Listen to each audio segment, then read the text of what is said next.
हाँ, मेरे को बॉलीवुड पे, मेरे को सबसे पहले तो आप एक ऐसा इंस्टेंस बताओ, मेरे को पता है आपने बॉलीवुड पे आपको एक अच्छा लंबा मोनोलॉग देना है, थीसिस लिख सकते हो कि किस तरह से उसने ना पूरा भाषा को मतलब सत्यानाश करके रखा है। तो अब मुझे इंस्टेंसेस बताना थोड़े बहुत, जो कि मतलब काफ़ी ऐसे इंस्टेंसेस जो कि आपने, जो कि लोग रिलेट कर पाए। जैसे कि एक तो आदि पुरुष एक बहुत बड़ा इंस्टेंस है, और कोई ऐसा बहुत फेमस सॉन्ग हो जहाँ पे आपने कुछ नोटिस किया हो जो कि गलतियाँ उनकी, तो आप बताओ। इतने सारे हैं, शुरू करो आप।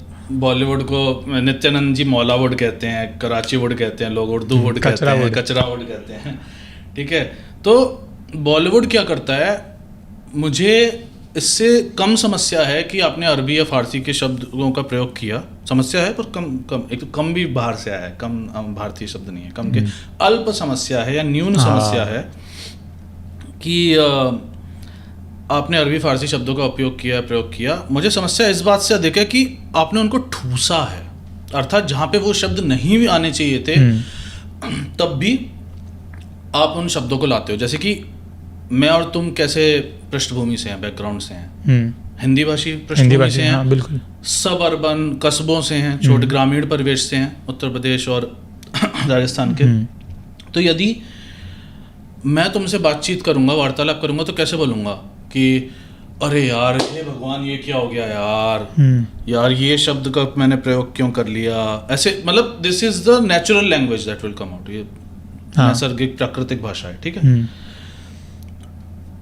बॉलीवुड क्या करता है, मेरे तुम्हारे जैसे पात्रों को ऐसे बात करते हुए दिखाएगा, इस लफ्ज को दोबारा एक दफा तुमने यूज कर लिया, दोबारा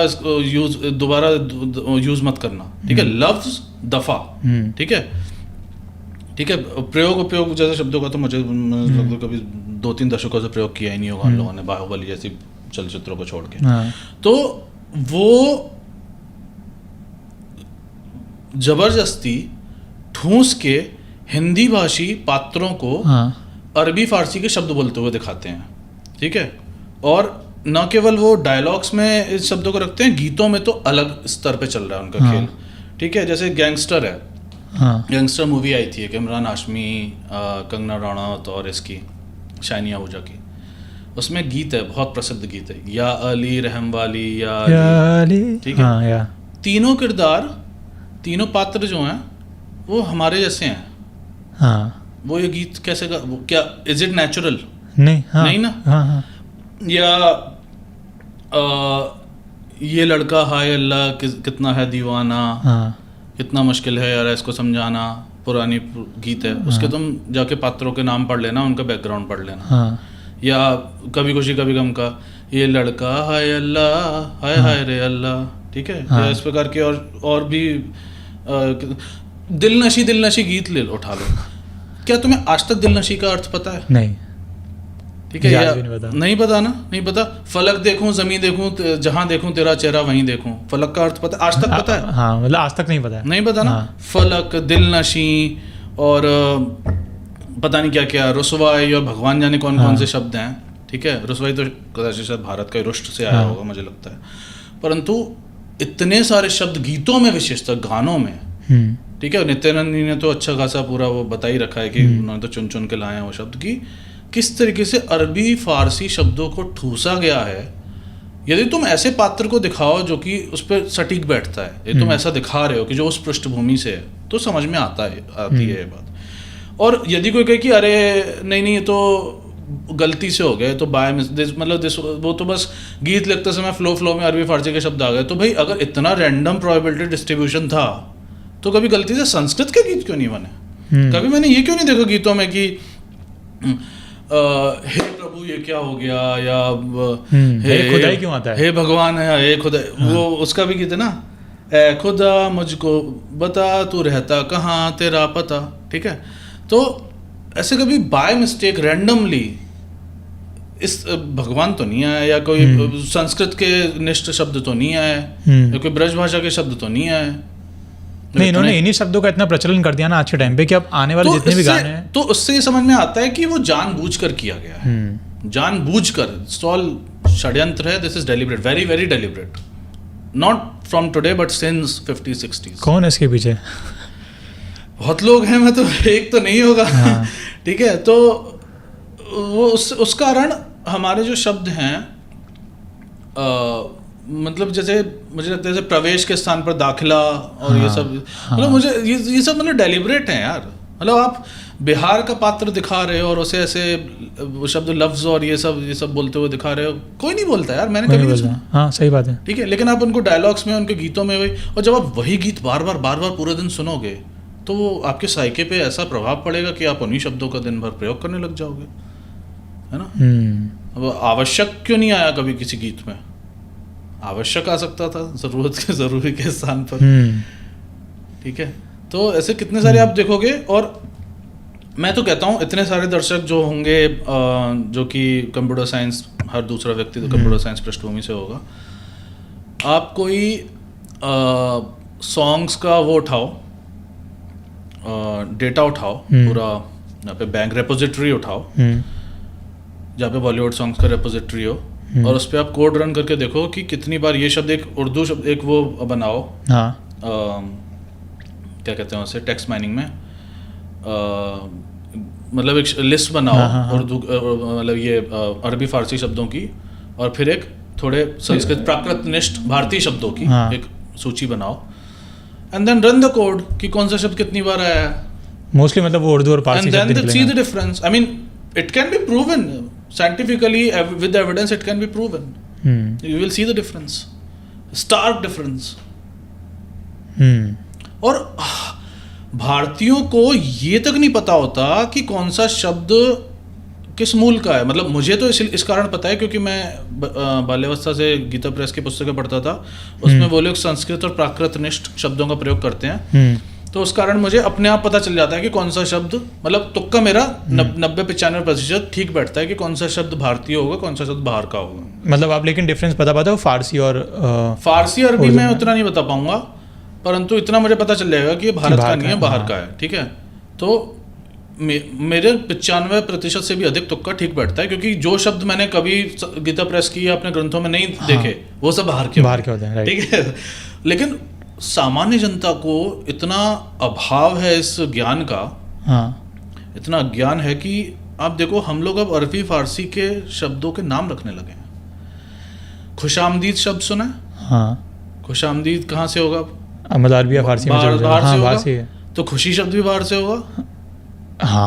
और खुशी नाम होता है हमारा, खुशी तो, लेकिन मुझे खुशी अब नाम रखने लगे हैं। प्रसन्न जो है शब्द, प्रसन्न, हर्ष। अब ये बताओ, कोई फारस अथवा किसी अरब देश का व्यक्ति हर्ष, प्रसन्न अथवा अशोक, अशोक का भी अर्थ वही हुआ, बिना शोक का, एक प्रकार से खुशी या हर्ष, क्या वो लोग कभी ये नाम रखेंगे?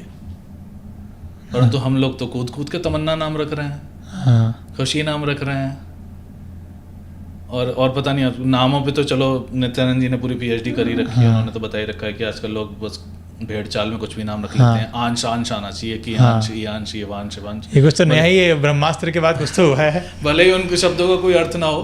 तो भारतीयों को ये तक नहीं पता होता कि हमारे शब्द कौन से, हमारे नाम क्या है।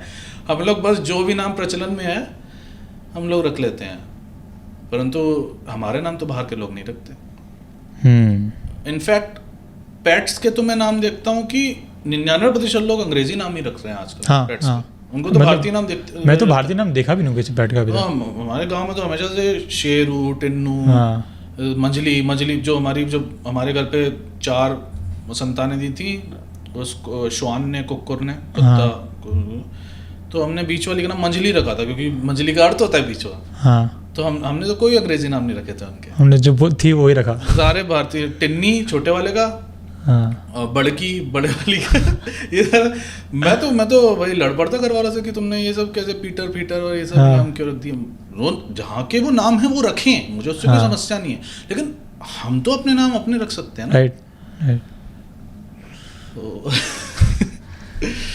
ये तो बहुत बड़ी समस्या है अगर देखा जाए ना, तो मतलब तो इस सबका आपस में जुड़ाव है। भाषा, नाम, संस्कृति सब एक दूसरे से जुड़ी हुई हैं। और हमारे संस्कृति में तो, हमारी सभ्यता में तो ये माना गया है कि ब्रह्मांड की रचना ध्वनि से हुई है। ओम से, शिव जी के नृत्य से, इन सब से सृष्टि की रचना हुई है। ब्रह्मांड मतलब अलग अलग थ्योरी में मेरे को बहुत डिटेल ज्ञान नहीं है, before anybody comes at me, but तो ध्वनि का, वाणी का, शब्दों का ज्ञान होना चाहिए, आवश्यक है। स्पेशली विशेषतः यदि आप किसी ऐसे क्षेत्र में जा रहे हो जहाँ पे इनकी अधिक महत्ता है, जैसे कि आप गीत लेखन में जा रहे हो, if you want to be lyricist, singer, संगीत क्षेत्र में जा रहे हो तो आपको अपनी भाषा में ही शब्द पढ़ने चाहिए, अन्यथा आप उसमें त्रुटि कर दोगे बजाने में, उसमें वो तो कर ही रहे हैं। शास्त्रीय संगीत में आपको अड़वा को ना पढ़ोगे तो आप शास्त्रीय संगीत कैसे उसमें कार्य कर सकते हैं। मेरे जो मैं मतलब म्यूजिशियन हूँ, तो मेरे म्यूजिक टीचर जो थे, मतलब वो मेरे को जब भी मैं कोई छोटा ख्याल या बड़ा ख्याल जो हम प्रैक्टिस करते थे, तो उसके अंदर कोई भी ऐसा कोई शब्द आता था ना, तो वो मुझे डांट देते थे कि भाई तू जैसे बोल रहा है ऐसे नहीं बोलते। अब मैं बोल रहा हूँ गम, तो वो बोलते गम बोल, गम गम गम, तो अब मैं गम बोल रहा हूँ, तो अब तो मैं मतलब बहुत ध्यान रखता हूँ, जैसे ख्वाहिश हो गया तो ख्वाहिश, खुशी, तो वो ये सब मैं सीखा था। यही पे बॉलीवुड में गम के स्थान पर कभी दुख, कितनी बार दुख सुना होगा गीत में, खुशी के स्थान पर हर्ष प्रसन्नता, किसी ख्वाहिश के स्थान पर इच्छा कितनी बार सुना होगा, नहीं सुन आते ही है। ऐसे कैसे हो सकता है? अगर इतना रैंडम प्रोबेबिलिटी डिस्ट्रीब्यूशन है, then both the side should come. गजल हो सकता है ना, गजल की तरफ से भी आया हुआ था, क्योंकि गजलों का प्रचलन बहुत था, गजल बहुत ज़्यादा सुनी जाती थी। यार गजल अलग मतलब वस्तु है, और बॉलीवुड के गीतकार तो मतलब उन्हें तो पकड़ होनी चाहिए हर भाषा पे। तो यदि वे गीत लिख रहे हैं तो एक बार ख्वाहिश डाल दिया तो एक बार इच्छा डाल दिया, है ना, एक बार गम डाल दिया तो एक बार दुख डाल दिया, है ना। तो कुछ तो ऐसा होना चाहिए ना कि कभी कभी भारतीय शब्द भी हैं, उतनी बारियां हैं, मतलब थोड़ा बहुत अंतर होता तो भी मैं समझता हूँ। बहुत अंतर है भाई, बहुत अंतर है, क्योंकि ये जो मैंने बात बोली है ना कोडिंग वाली, ये मैं कर चुका हूँ। मैंने कोड करके निकाल रखे हैं कि कितनी बार कौन सा इंस्टेंस आया है। हाँ, और उससे मेरे को याद आया, स्मरण आया कि मैं पुस्तक लिख रहा हूँ। अच्छा, किस पे? इन्हीं भारतीय भाषाओं के संरक्षण पे, तो हिंदी, इंग्लिश, अंग्रेजी दोनों में लिख रहा हूँ। कब आ रही है बाहर? पीएचडी के पश्चात ही आएगी, अभी तो समय नहीं है, बिल्कुल बहुत समय की बहुत घटोतरी एक है, न्यूनता है, अल्पता है। तो इंग्लिश में the moribund Bharatiya languages, the death of a civilization. Moribund means on the verge of death, on the verge of extinction. Okay, moribund Bharatiya languages, death of a civilization, और हिंदी में मरणासन्न भारतीय भाषाएं। अरे क्या बात है। और मैं प्रयास करूंगा कि You can judge this book by this cover. प्रयास करूंगा कि इस पुस्तक का सारी भारतीय भाषाओं में अनुवाद हो, ताकि पूरे भारत तक पहुंच सके। अंग्रेजी वाली तो पहुंचनी चाहिए होपफुली, परंतु